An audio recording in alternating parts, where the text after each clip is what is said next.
Money, money, money. It's one of the key challenges in general practice right now. And as we head into a new contract and new changes that happen in this financial year, I'm really happy that we've got the Medics Money team to show us how you can make the best decisions in your practice and 7 key ways to help optimize your practice when it comes to finance. So let's take in hand to your primary care and learning.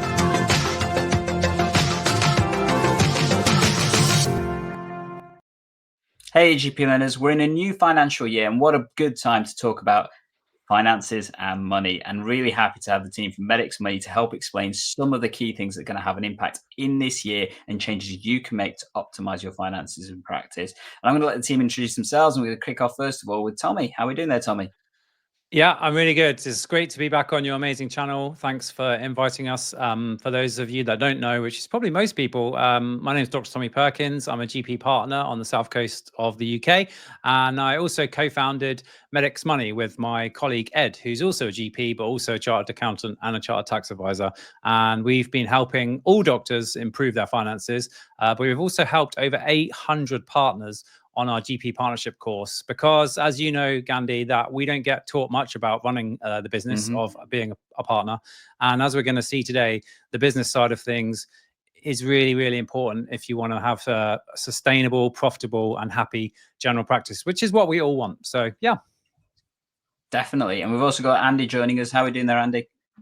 Yeah, hi everyone. I'm Andy Powell. I work with Tommy at Medics Money, but I am a chartered accountant by trade and a medical specialist accountant, having advised GP practices now for 30 years. Doesn't seem like 30 years, but it seems to have flown by. But Tommy keeps reminding me about that. And absolutely, these guys know what they're talking about when it comes to managing your finances and saving you money. And whilst Medics Money does all that kind of stuff for you as an individual, one of the key things that Tommy mentioned there is their course that I have loved, absolutely loved being part of for the past few years. So much so that the live event that they do towards the tail end of the year is guaranteed booked out in my calendar because I just love being there. But today we're going to talk about the new thing that is obviously the case, which is the new financial year and how you as an individual, but preferentially as a practice, can focus on your finances to make things work better. And we need to do this because there's been a few changes, and we're going to cover those right now for you. So let's bring on this little thing that we've got here to help showcase it. Andy, you wanted to talk about this in particular. You said it was a great image. Let's get cracking with it, shall we? Yeah, so we always start going back to basics, and really the basics is around just reminding everyone that ultimately what business owners get out the business in terms of finances, and GP partnerships are all businesses. A lot of people don't realize that in the country, but they are. It's just a simple equation. It's income minus outgoings equals the remainder balance goes to the partners or the business owners.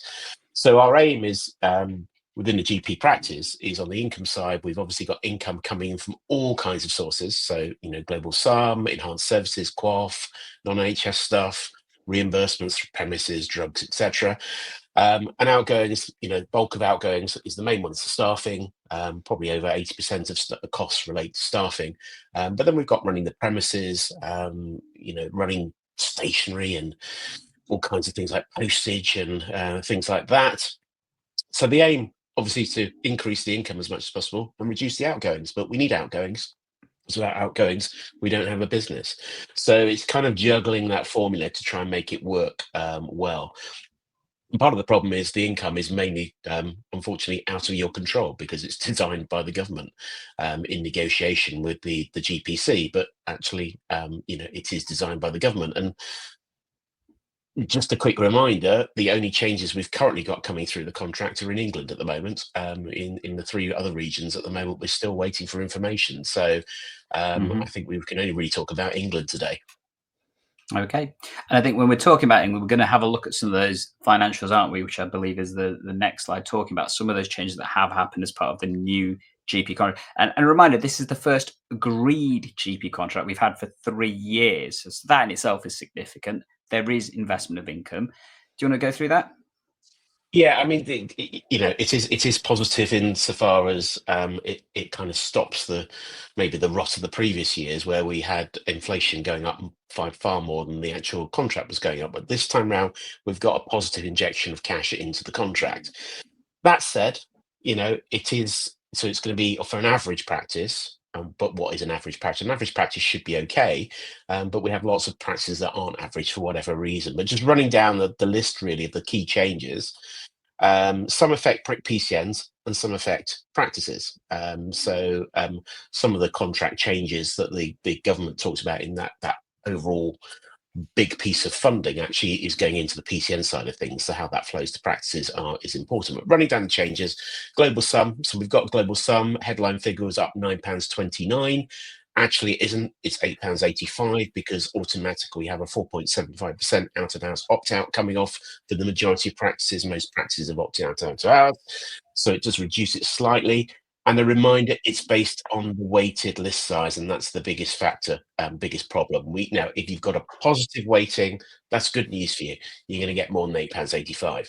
If you've got a negative weighting, it's bad news because you're going to get less. So you do need to look at your practice weighting, and you do need to sort of then, look at the impact of you. If you're unsure what your practice weighting is, every month when you get your GMS statement, hopefully within that, at the top of the statement is the breakdown of all the weighting factors that apply to your practice.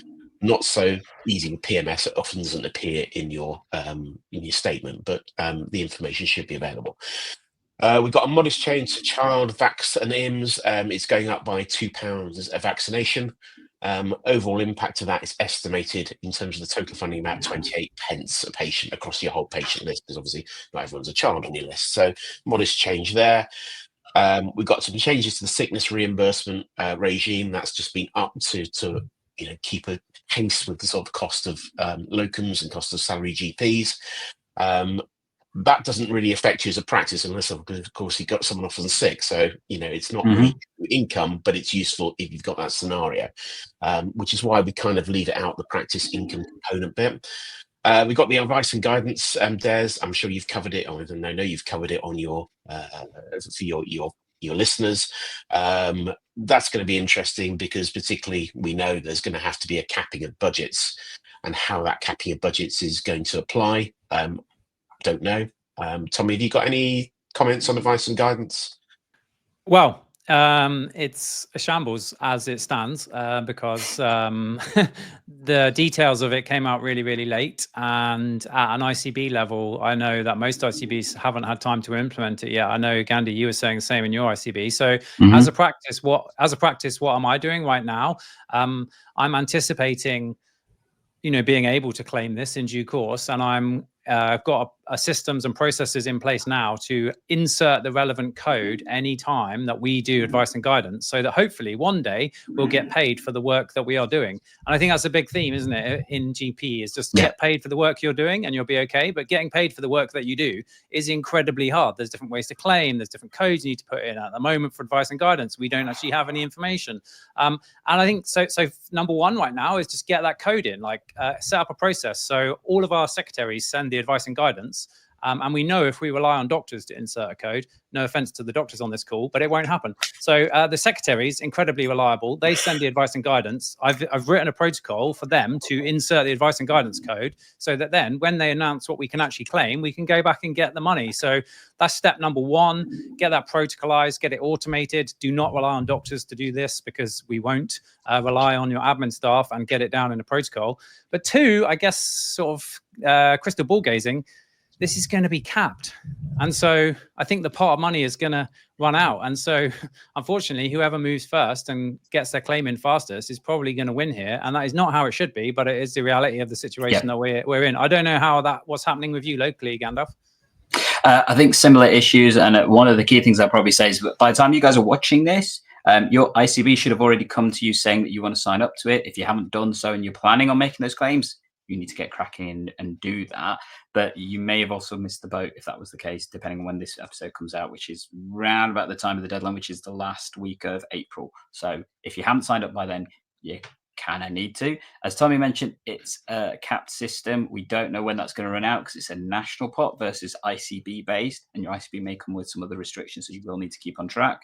But as Tommy said, get that code in, start tracking it, get the details, at least you can get paid for some of the work that you are doing to help the patients.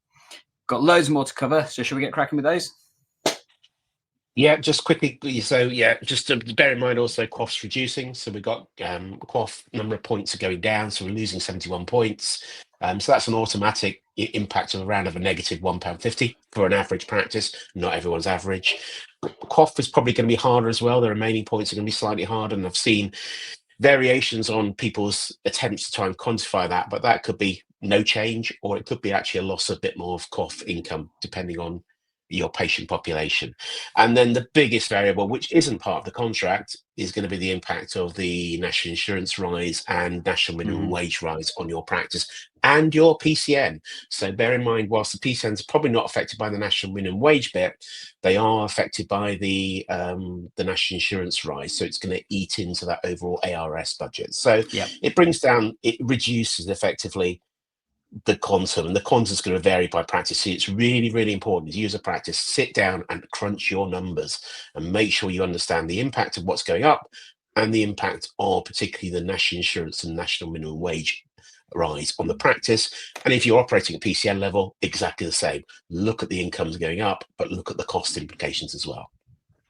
I think the other thing to remember as well, there's a projected 2.8% rise for DDRB baked into that contract increase. That may change over the next few months, depending on when the official amounts come out, and also how that anticipates for pay rise increases for 25-26 is yet to be seen in terms of longer term. So you definitely need to know your numbers, because otherwise you may end up making decisions that come back to haunt you as a result of that. And clearly what we don't want to see is that total amount drops so much that practices become unsustainable, which is still a risk even with the investment in this contract. Right, next up. So really just a quickie in terms of PCNs, and you know, it is important to understand the PCN funding. Actually, when the PCN DES came out, really, I think almost the last day of March.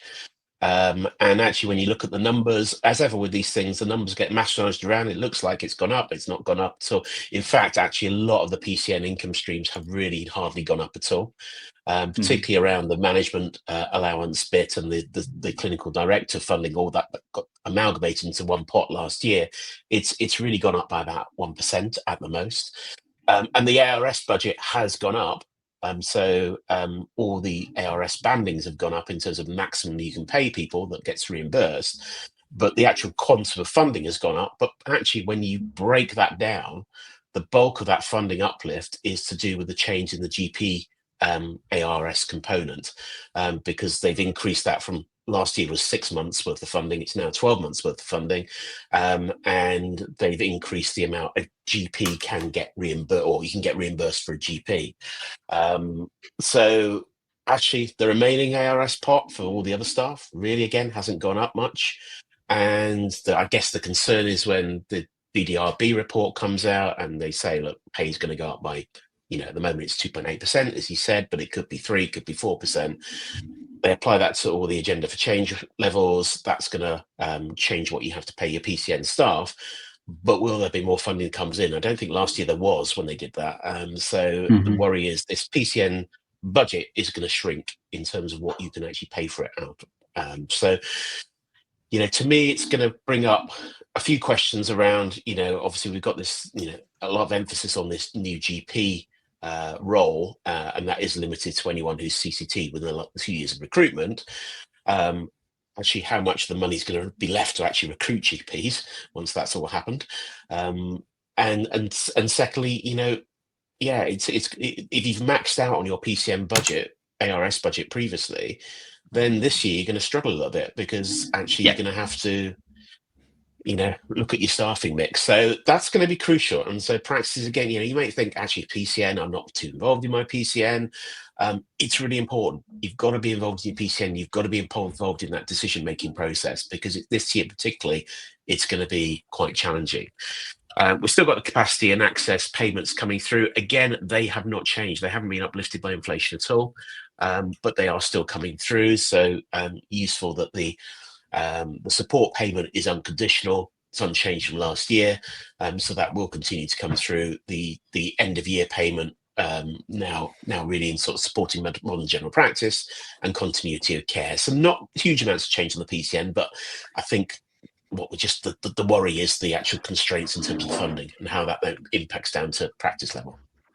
Yeah, and as you can see on that slide as well, we still don't have much detail in terms of that identifying the most in needs for the continuity of care payment, which is that extra part of the capacity and access improvement payment that was previously based around moving towards modern general practice. Now it's split a little bit. So we still don't have that detail as what that looks like yet, but we shall see. I suspect some of that will be full in force for the October shift in terms of the contract aspects. Right. Just a next up. couple of quick things that Andy yeah. didn't mention about PCN, which is about the numbers. Surprisingly, he talked about the practicalities, not the numbers. But on the GP partnership course, Medics Money GP partnership course, we have a whole module on the PCN, and that is because getting your PCN working for the benefit of the practices is incredibly challenging. And my kind of quick take homes from that are: get a look at your PCN accounts, okay? Get involved with your PCN and make sure. So if you have a surplus of staff budget last year, just take into account what Andy just said about the funding uplift in inverted commas, plus the increase in costs. If you overspent on staff last year, if you don't do anything next year, you're definitely going to overspend because of everything that Andy just said. So get involved with it. Think about the structure of your PCN. Again, something that we talk about on the course in a lot of detail. But for me, like, the PCN is the biggest area where you can make a massive positive impact, but also the biggest potential negative impact. And if you're just sitting back and letting other member practices look after the finances and look after the budgets and stuff, that is a bit worrying. You've got to be proactive. You've got to understand this stuff. You've got to get involved, because I think there's going to be some tricky conversations in PCNs next year for the reasons that Andy's alluded to. Yeah, I was on a call with some lawyers yesterday. It's always useful to get the legal barometer of what's going on. And actually, PCNs were there. They just said they're beginning to see the number of disputes in PCNs growing quite significantly, and it's going to be linked to the funding being constrained and different pools on what people want to do. So it's quite a difficult area at the moment. Mm-hmm. So, smarter income. Tell us briefly about smarter income. So this is something we've gone on for a while about, and it's to do with making sure practices get paid and set things proper, or set things the pricing right, to cover all their costs, but also to make a profit. So we've got a simple formula in that the item of work price, so what you get paid for any item of work, and that could be an enhanced service, it could be a private report, it could be anything really. What that must cover, it must cover 5 different elements. It's got to cover the easy obvious one, the direct labor costs. So if you're running a clinic, you've got to pay for the member of staff that's running it. You're paying their wages, you've got to cover their wages. But you've also got to cover any direct costs for running that service. So if you've got a piece of equipment that has some software needed, or needs some maintenance, annual maintenance, you've got to factor that in to the overall price that you need to get back. But really then important, it must cover the other bits of the practice. So you've got indirect labor cost. And what indirect labor cost is it's the cost of all those staff, like your management, your reception team, and people that aren't in the clinic bit seeing the patient, but actually are doing all the other bits, like greeting the patients and doing the claims and managing the practice. You've got to factor in an element of that, because if you're not getting paid enough to cover that element, who's going to pay for it? Ultimately, it's you. It's got to cover overheads for running the business. So overheads are basically general costs, so things like the stationery, the surgery running costs, the heat and light, etc. Income has to contribute towards that cost. And the final point, which is often a dirty word in the NHS, profit. It must deliver a profit. If you do not deliver a profit, all you're doing is running a service which is just covering the costs. So actually, you're not actually paying yourself anything as business owners. So it's got to also contribute a bit towards your pay, because that's what you're getting. That's ultimately what you get out of it. So you've got to work out a model of working out when everything's priced up, actually does that work. Now, it could be within an enhanced service. What can you do about that if it's too low? Or you can make a decision not to do that service. And we've seen a lot of pushback now going on. And actually seems to be some success around the country in terms of local enhanced services, in that some ICBs are finding a bit of money down the back of the sofa now and realizing that actually, these GPs can't do it for nothing. Perhaps they do have to get paid for it, because if they don't do it, it's going to be a lot more expensive somewhere else to do it. So you can push back, discuss with your LMC, and discuss around the pricing. And we've had discussions with our GPs and our community on that situation. In terms of private income, again, you can price it. I always like Tommy's website. Tommy's website clearly states out from his practice what actually they charge for everything. So it's clear. Patients know some of those amounts are quite high, but actually that's what it costs to do the service. And let's be realistic about it. So part of running a successful practice is doing this and making sure you're just not taking on work that isn't being priced correctly, and make a decision. If you're being offered something that's not covering your costs and not making a profit, don't necessarily do it. Definitely. And just to add, like, what does this look like in practice from a kind of partner perspective? Any extra contractual work that you are offered is optional, okay? And part of the decision-making process as to whether to do it has to be, is it profitable? Because if it's not profitable, as Andy said, you are directly subsidizing your patients from your own income effectively. And so, like, for example, when my ICB releases a new locally enhanced service, I'll look at what is involved and what does it pay. And then I'll break down, like, how many hours of admin time will it take? How many hours of nurse time? And if you think that sounds really complicated to do, inside our course community, we have a spreadsheet where you type in your numbers for your actual practice, because Gandhi's premises costs are going to be different to mine, and Gandhi's electricity costs are going to be different to mine. So it personalizes for your practice. Once you've got that spreadsheet set up, you can just tap it in and play around with the numbers, and then you can start to think, okay, is this profitable or not? And if it's not profitable, do we want to do it or not? And if it's not profitable, is there any other ways, like technologies or efficiencies, that you can introduce to make it profitable? But again, it just goes back to understanding the fundamentals of running a business and the numbers. And yeah, profit is a dirty word, and I don't know why, because we want GP practices to be profitable so that they can continue to offer the best care to our patients and continue to thrive. And if they're not profitable, they will shut down. So yeah, anytime a new service or anything optional comes out, I just run through that process in partnership with my colleagues, and we just look at it, crunch the numbers. And if it's not profitable, say to your ICB, look, we would love to do your new MGUS monitoring service, so my elderly patients don't have to go miles to the hospital just to have one blood test. But regrettably, the price that you've offered us is not profitable, and we will not be doing it. And see what they say. Because often, as Andy said, we've been really successful in helping those on our course challenge ICBs and saying, look, here's our costs, here's what you're paying. The numbers don't add up. We're not doing it. And then they think, oh, okay, maybe we'll offer you a bit more. So just think about the numbers. Absolutely agree with that. And I think the part that I think many practices I've seen that fall foul of this is that indirect labor cost in particular. That's the one that a lot of people forget to factor in. Whether it's a monitoring service whereby you actually need a GP to review the results, for example, they forget to cost those time aspects into it. And that's where people then struggle, because the extra workload that they're seeing that isn't really factored into all that different things. So definitely worthwhile having a look at. And there's various things that you can use to help with that. I know the calculators that Tommy and Andy have, definitely useful to help with that, as well as other things as well. Next up, what we got? Yeah, so understanding your finances. I mean, it seems so simple, but actually, it's a common feature with doctors is that, you go into running a medical practice, you don't have any financial training. You don't expect to have financial training, but actually, you're suddenly running a business, so you do need to understand that, or have people alongside of you who understand it and can explain it to you. More often than anything at the moment, we're asked about benchmarking. You need a good set of benchmarking. You need something to compare against. So hopefully your accountants, if they're good medical specialist accountants, will be able to give you some benchmarking figures. But alternatively, there is a wealth of other information out there. If you delve around, particularly on the NHS digital site, you can find all kinds of information about your neighbouring practices. So if you really delve hard enough. So do some benchmarking. Forecasting is really important, particularly at the moment when we've obviously got this big contract change. You need to forecast ahead. No point looking back just at what you did last year. You've got to see the impact this year. What's going to be the impact in terms of your costs?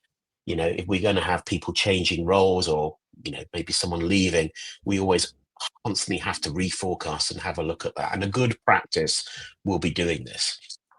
Useful to use cloud accounting technology.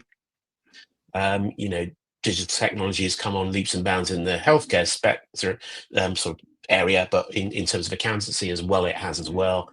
And there's some really good packages now online which will give you up-to-date information, and actually so easy to use now that it's not going to be an awful lot of time for your practice manager to do that. But if you don't have time, outsource that as well. Avoid your tax and pension pitfalls. We'll perhaps talk about the tax maybe at the end if we get time, but make sure you understand that what pension contributions are going out, and that they get paid over. Make sure that PCSE have up-to-date estimates of the partners' profit shares, and up-to-date for your salary GPs, because so that they're taking those contributions as you go along. And if they stop for whatever reason, and we've seen all kinds of things, like in London, they suddenly took about 25,000 for some practices at the end of March, which caused problems. If there are problems, identify them and make sure they're factored into your numbers, rather than getting into a problem and thinking, oh, we haven't got any money to pay that. Your accountant should be an asset within your business, so you should be working with them.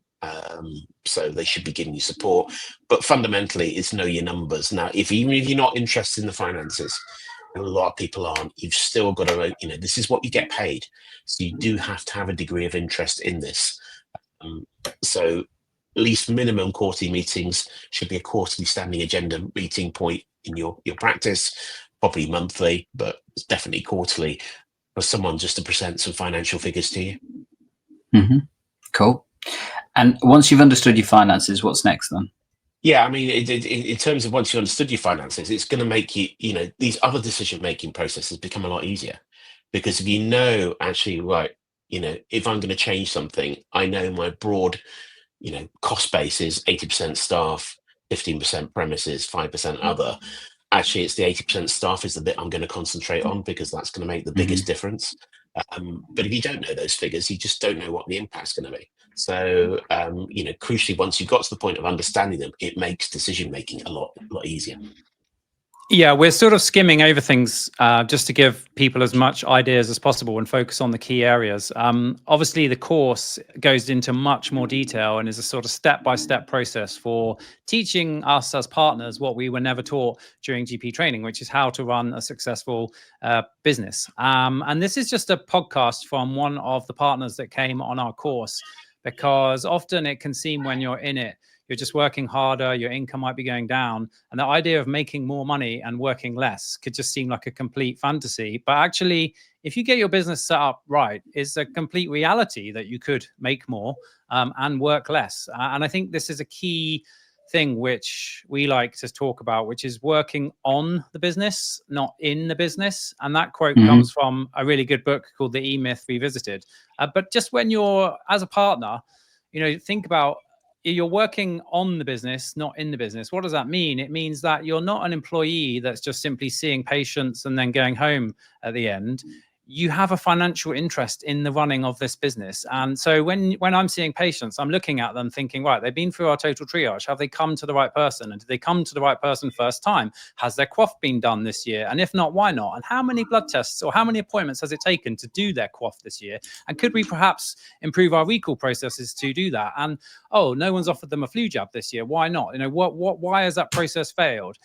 So in some ways, as a partner, it's amazing because you're working in the business every day doing the daily grind, but you also need to carve out time to work on the business, because what we're really aiming for is having a business that runs itself. So scan that QR code, listen to how one partner on our course worked less and made more. It is possible. And working less and making more kind of brings us on to technology. I couldn't put a technology slide in here for you, Gandhi.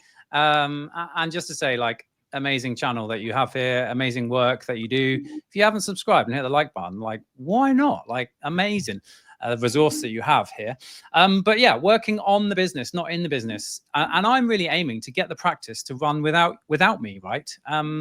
And how do you do that? Well, you do that with systems and processes, like writing protocols, probably the most boring thing to do, but also really, really important. You do that by having well-trained and made easier staff. if you use things like ChatGPT or Anchor AI to help you do that so much quicker. Absolutely. So I might talk about an example in a minute of a really boring audit I did last week using AI.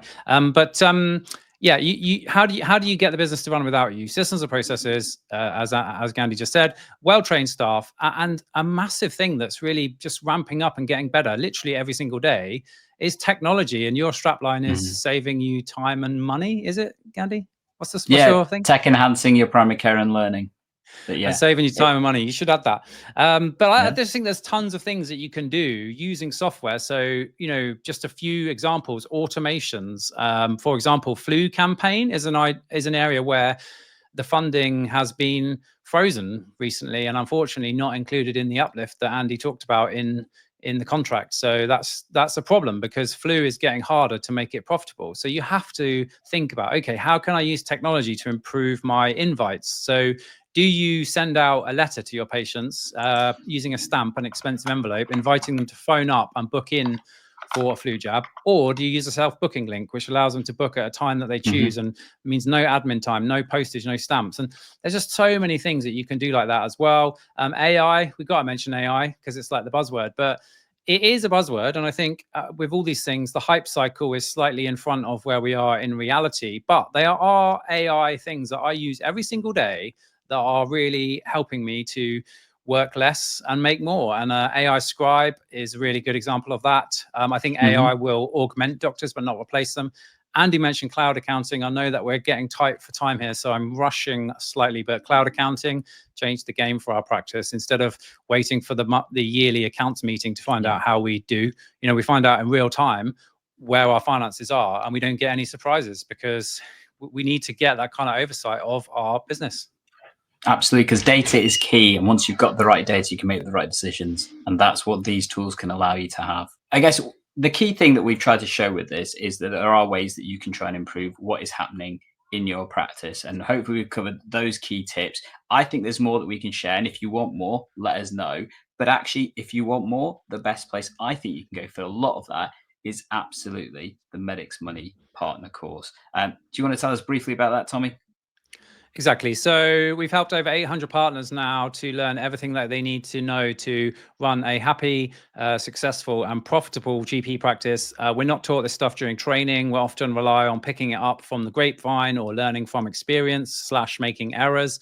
I think in the last 5 to 10 years, being a GP partner has got harder in terms of making profits and being profitable. And perhaps back in the day, you could just kind of bumble along, not know much about the finances or the business side and be okay. I think those days are long gone. And what we're seeing is a split between the haves and the have-nots. If you have not understood how your business works and the basics of running a business, or you are struggling and you want some extra help, our course does that. We have 10 live teaching sessions that cover all the core things. We have tons of bonus sessions, but perhaps the best part about the course is the online community where loads of partners, just like you and me and Gandhi, are working together, asking each other questions and learning from experts like Andy and all the other experts on the course. So if you want to come on the course, medicsmoney.co.uk/GP course. It'd be great to see some of you there. Definitely. And I'll put links to that down below in the show notes, as well as it's probably coming up on the screen as well. You've already seen the QR code to sign up, which was earlier, so just go back and get to that. Yeah, I love being part of that community. It's a great community. It really is in terms of how it helps and stuff. So I would absolutely recommend you join. We're going to leave it there. We'll absolutely catch you next time as we tech enhance your primary care and learning.